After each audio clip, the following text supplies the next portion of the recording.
Selamat siang semua. Perkenalkan, nama saya Rosalina Heralusia. Saya mahasiswa program studi Doktor Ilmu Manajemen pada Universitas Samratulangi Manado. Saat ini saya akan menjelaskan tentang pemberdayaan atau empowerment. Tugas ini untuk memenuhi mata kuliah Seminar Manajemen Sumber Daya Manusia.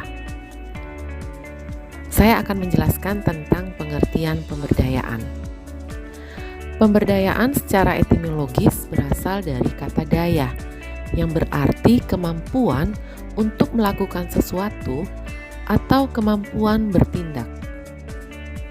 Mendapat awalan menjadi berdaya, artinya berkekuatan, berkemampuan, bertenaga, mempunyai akal untuk mengatasi sesuatu.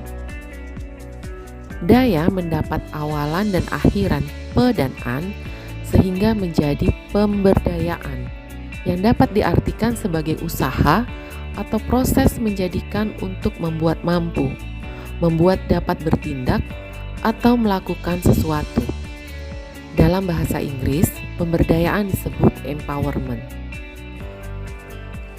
Pengertian pemberdayaan saya ambil dari teori Stewart, di mana menurut Stewart secara etimologis pemberdayaan berasal dari kata power yang berarti kekuasaan atau kemampuan untuk mengusahakan agar sesuatu itu terjadi ataupun tidak sama sekali.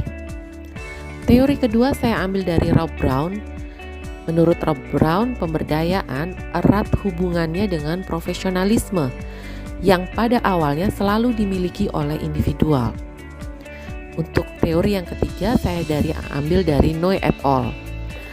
Pemberdayaan merupakan tanggung jawab dan wewenang terhadap pekerjaan untuk mengambil keputusan menyangkut semua pengembangan produk dan pengambilan keputusan. Di sini kita bisa melihat model dari pemberdayaan. Model dari pemberdayaan ini saya ambil dari teori Kahn di tahun 2007. Teori Kahn menawarkan sebuah model pemberdayaan yang dapat dikembangkan dalam sebuah organisasi untuk menjamin keberhasilan proses pemberdayaan dalam organisasi. Mari kita lihat bersama. Model pemberdayaan diawali dari desire, kemudian trust, langkah selanjutnya adalah confidence, kemudian credibility, accountability, dan communication. Saya akan menjelaskan satu-satu apa yang dimaksud dengan desire, trust, confidence, credibility, accountability, dan communication. Pertama adalah desire. Desire adalah adanya mendelegasikan dan melibatkan pekerja. Hal-hal yang termasuk dari desire adalah pekerja diberi kesempatan untuk mengidentifikasikan permasalahan yang sedang berkembang, kemudian memperkecil direktif personality dan memperluas keterlibatan pekerja. Yang ketiga adalah mendorong terciptanya perspektif baru dan memikirkan strategi kerja. Selanjutnya mengembangkan keahlian tim dan melatih karyawan untuk mengawasi sendiri atau yang disebut dengan self-control. Langkah ketiga adalah confident. Adanya saling percaya menimbulkan rasa percaya diri karyawan dengan menghargai terhadap kemampuan yang dimiliki oleh karyawan. Hal-hal apa saja yang termasuk dalam confident yang dapat menimbulkan confident antara lain adalah mendelegasikan tugas yang penting kepada karyawan, kemudian menggali ide dan saran dari karyawan, memperluas tugas dan membangun jaringan antar departemen, menyediakan jadwal job instruction dan mendorong penyelesaian yang baik. Model pemberdayaan yang berikutnya adalah credibility. Yang dimaksud dengan credibility adalah menjaga kredibilitas dengan penghargaan dan pengembangan lingkungan kerja yang mendorong kompetisi yang sehat, sehingga tercipta organisasi yang memiliki performance yang tinggi. Hal-hal yang termasuk dari credibility adalah memandang karyawan sebagai partner strategis, peningkatan target di semua bagian pekerjaan, memperkenalkan inisiatif individu untuk melakukan perubahan melalui partisipasi. Berikutnya adalah membantu penyelesaian perbedaan-perbedaan dalam penentuan tujuan dan prioritas. Model berikut setelah credibility adalah accountability. Accountability adalah pertanggungjawaban karyawan pada wewenang yang diberikan dengan menetapkan secara konsisten dan jelas tentang peran, standar, dan tujuan tentang penilaian terhadap kinerja karyawan dalam penyelesaian dan tanggung jawab terhadap wewenang yang diberikan. Hal apa saja yang termasuk dalam accountability adalah sebagai berikut. Menggunakan jalur training dalam mengevaluasi kinerja karyawan, memberikan tugas yang jelas dan ukuran yang jelas. Kemudian melibatkan karyawan dalam penentuan standar dan ukuran. Memberikan bantuan kepada karyawan dalam penyelesaian beban kerja. Berikutnya adalah menyediakan periode dan waktu pemberian feedback. Model setelah accountability adalah communication. Adanya komunikasi yang terbuka untuk menciptakan saling memahami antar karyawan dan manajemen. Keterbukaan ini dapat diwujudkan dengan adanya kritik dan saran terhadap hasil dan prestasi yang dilakukan pekerja. Hal-hal yang termasuk komunikasi adalah menetapkan komunikasi terbuka, menyediakan waktu untuk mendapatkan informasi dan mendiskusikan permasalahan secara terbuka. Kemudian menciptakan kesempatan untuk cross-training. Itulah model dari pemberdayaan. Berikutnya kita akan melihat perspektif pemberdayaan SDM. Perspektif pemberdayaan SDM saya ambil 3 pemberdayaan yang dikelola. Saya akan menjelaskan satu persatu.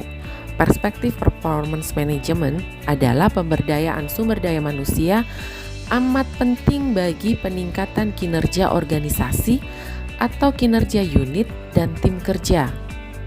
Asumsinya adalah jika seorang karyawan bertumbuh kembang dalam pemberdayaan yang maksimal, maka kinerjanya diharapkan juga meningkat.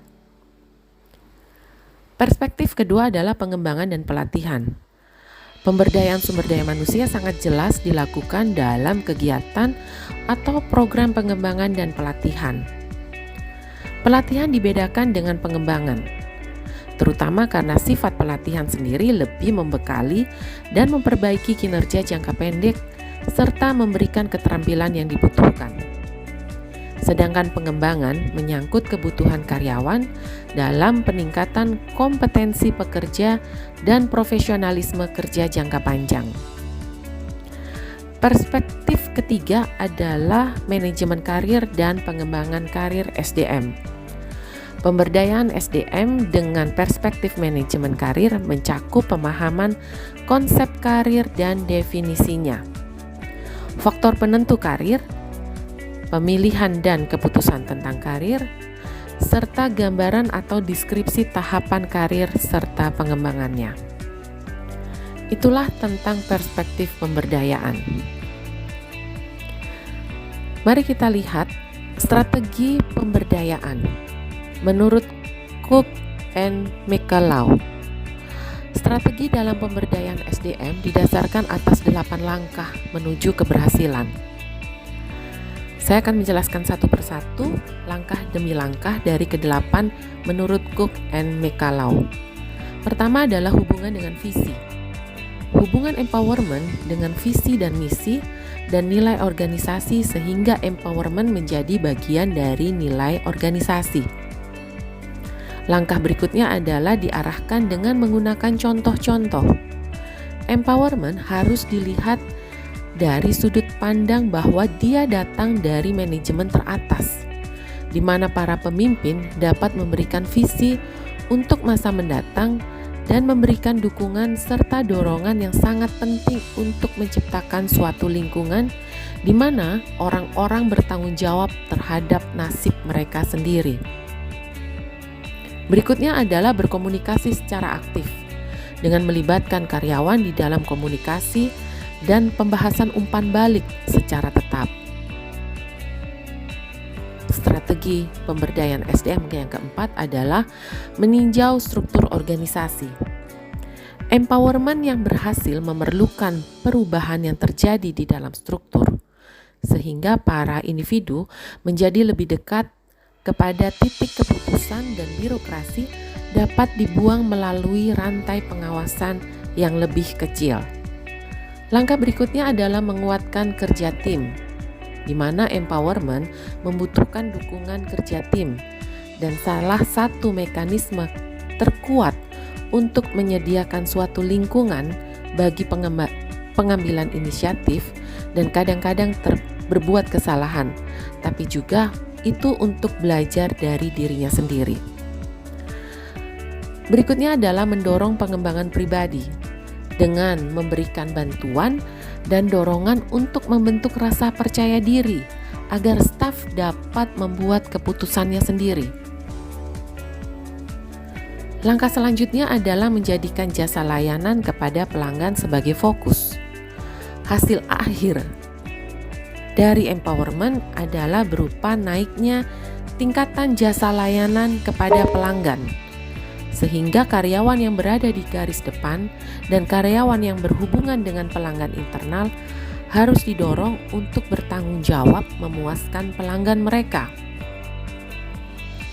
Langkah terakhir dari strategi pemberdayaan SDM adalah ukur perkembangan yang terjadi dan kenali serta hargai keberhasilan.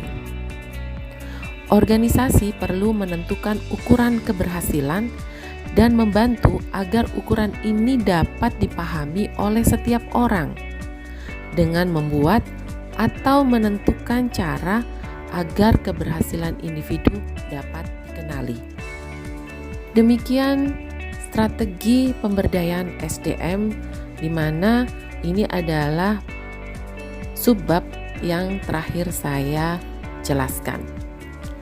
Pemberdayaan atau empowerment ini saya ambil dari 2 buku, yaitu Manajemen Sumber Daya Manusia dalam Organisasi Publik dan Bisnis, serta Manajemen Sumber Daya Manusia oleh Dessler Gary. Demikian presentasi saya harap presentasi ini dapat bermanfaat bagi kalian semua. Terima kasih dan selamat siang.